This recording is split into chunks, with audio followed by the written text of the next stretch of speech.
Hello everyone, Vulcan here, and today I'll be bringing you a review of episode 2 of RWBY Volume 4. Now, before I begin, I just want to say that this episode was absolutely devastating. One thing I did not expect was particularly for the episode to go from 0 to 100, and then at the very end, particularly the final scene, it went from 100 to 1,000,000. That is how powerful this episode was, and it's only the second episode of the series. So honestly, I cannot wait to see what Miles and Carrie are going to bring to the table in the coming weeks, because already episode 2 has gotten extremely intense. Now, unlike what I expected, we did get to see a little bit of Ranger in this episode, Team Ranger that is. Whereas I thought it was going to be dealing exclusively with Weiss. Though what we have seen of the episode already shows us quite a lot about what the Schnee family is like and exactly what Weiss is going through. And honestly, after seeing this episode, I really do understand why Weiss, and Winter as well, I suppose, why they wanted to run away from the family. If we look at the portrait of the Schnee family, we can see, as I said, Winter and Weiss basically wanted to get the hell out of there as soon as possible. So you had Winter joining the military and Weiss basically running away from the country entirely and joining Beacon. And you have Whitleyan, who, as we saw from the conversation with Winter as well, he has this very cocky, bratish kind of behavior, and it's sort of understandable considering the sort of upbringing he would have had, considering Weiss and Winter left the house entirely. And as we can see from the portrait as well, Mama Schnee doesn't seem to give a fuck about anything anymore. And Whitleyan himself says that their mother is already in the garden drinking, so we know from that already that she's an alcoholic. So with that in mind, the only source of inspiration, you could say, the only point of reference in terms of what a proper person should be is Papa Schnee. And as we see later in the episode, he's the last person you want to take example from. He really is. God damn it, he's such a douchebag.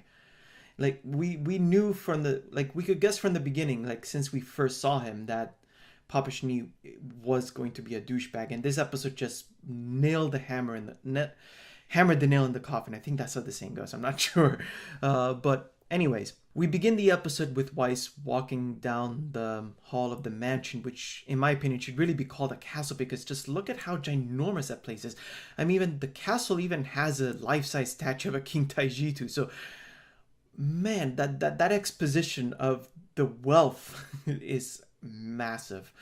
So we see, as we already knew, we get confirmation that the Schnee family is dirt rich, and Weiss eventually meets with her brother Whitleyan, who mentions that there's shouting in Papa Schnee's office, and Weiss wonders if that's the mother, and that's how we know that the mother is an alcoholic, but instead it's another man, and that man happens to be Ironwood. Now Whitleyan, as I said before, he takes a lot of inspiration, as opposed from his father, as we can see from his behavior during the conversation.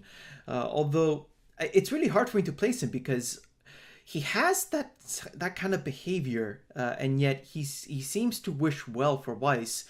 So it's kind of hard for me to get whether he actually cares about his family or whether he's actually developing the same kind of behavioral pattern that his father has, wherein he believes the world basically revolves around himself.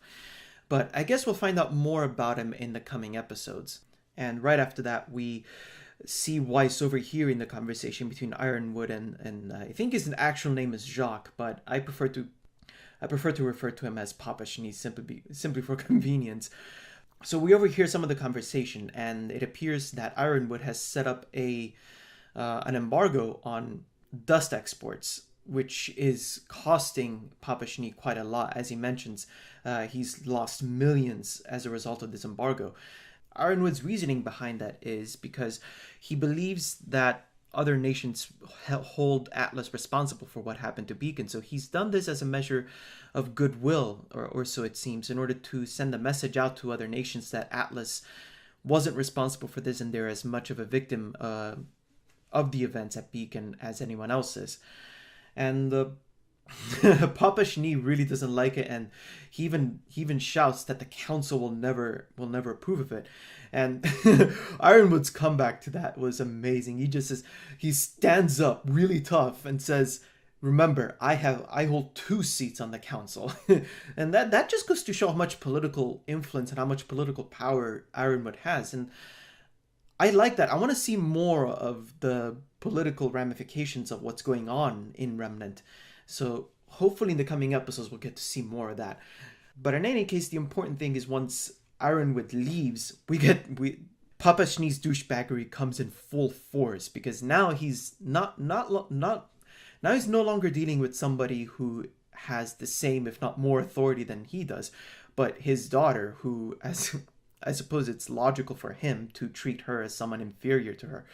And yeah, Weiss certainly doesn't like hanging around him, as you can tell. So they have a brief conversation, and it turns out that the Schnee family is hosting a charity event to send out a message that Atlas is as much of a victim as everyone else, but he's doing it more so as a publicity stunt to show that the Schnee family is still strong despite the adversity. And he is such a bitch because he wants to send his daughter out on stage, put her on the spot, in order to publicize the fact that the Schnee family was at the forefront of the conflict. And I really don't like the way he wants to use Weiss for his own purposes, for his own benefit.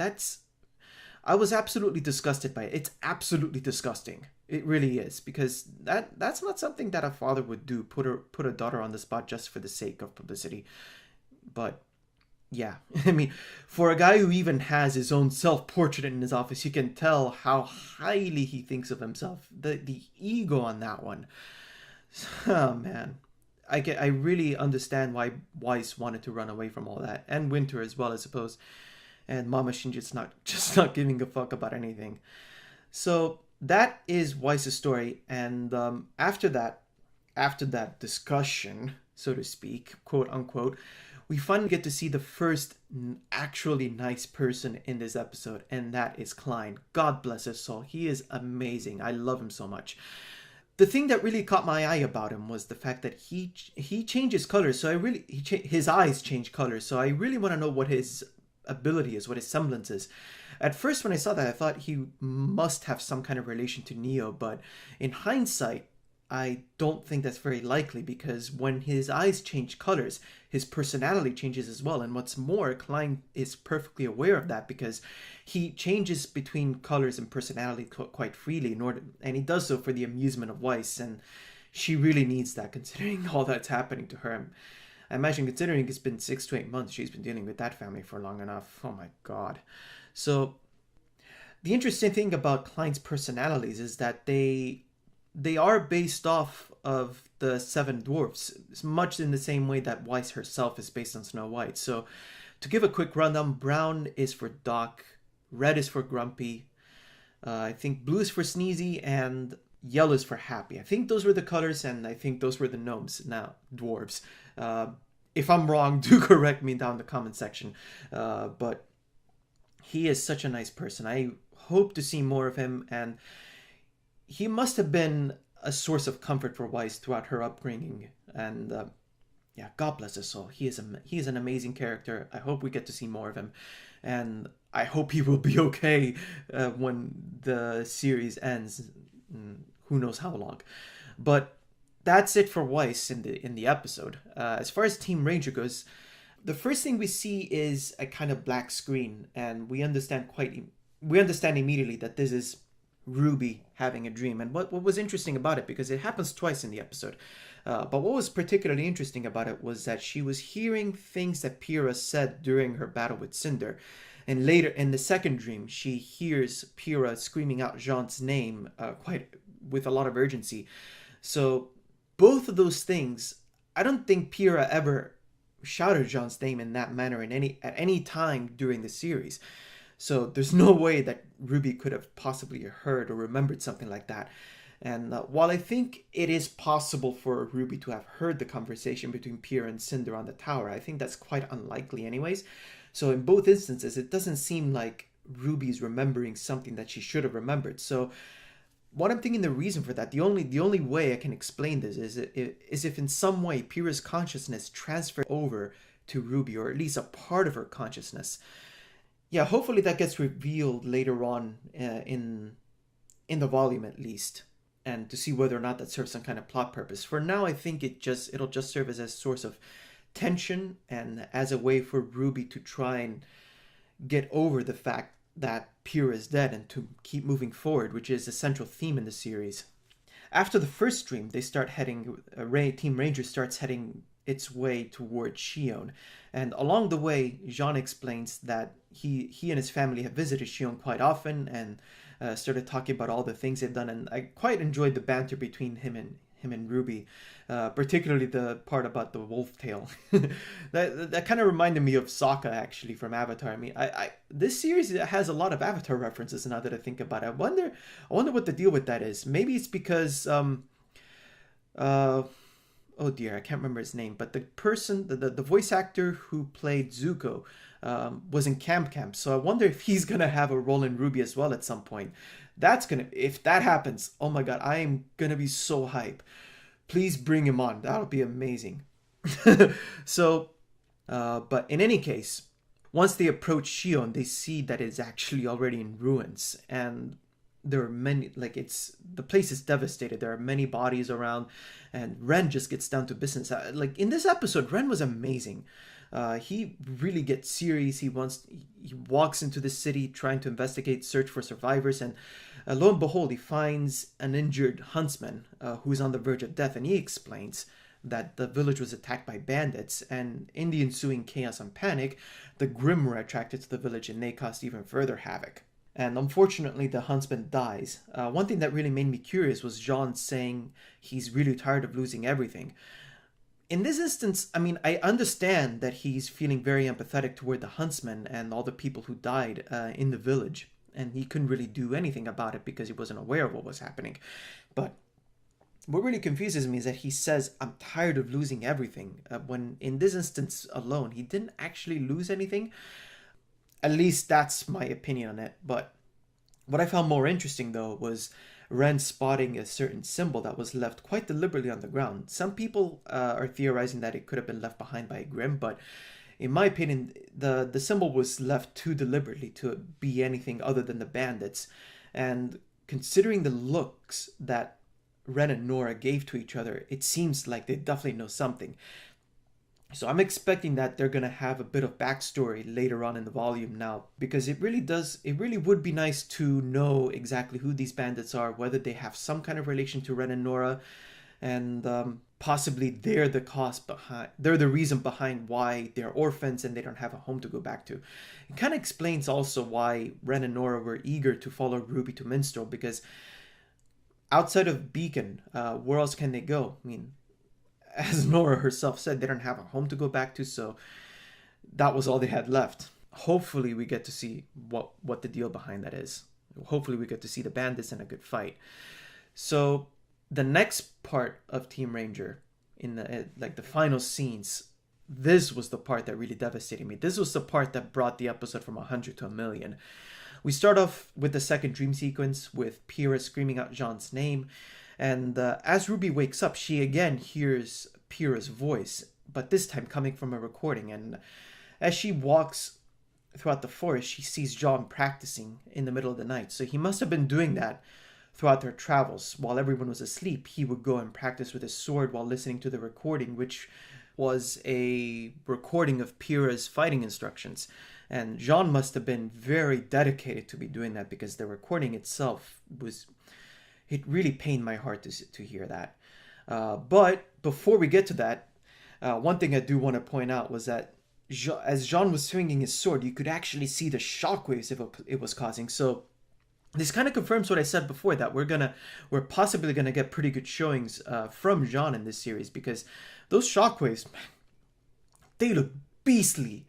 I really can't wait to see Jaune in actual combat. I think that's why Rooster Teeth refrained from actually having Jaune fight against the Golem in the first episode, because if he actually fought, the battle would have been so much easier.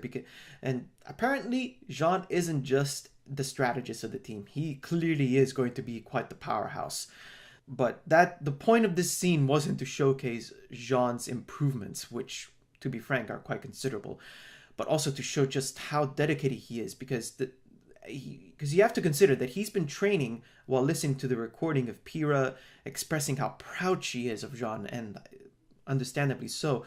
And she tries to she holds back as she tries to confess during the recording. And eventually she just says that she was really happy to just be part of Jaune's life. And there is quite a lot of significance in here, because I saw, well, someone showed me a post made by someone else basically explaining that the fact that Pyrrha's weapons were fused with Jaune's weapons in order to upgrade them basically meant now that Pyrrha would forever be part not just of Jaune's life, but would forever be part of the Arc legacy. Because remember that Jaune's weapons were originally hand-me-downs, that the weapon itself was passed on from one arc to the other.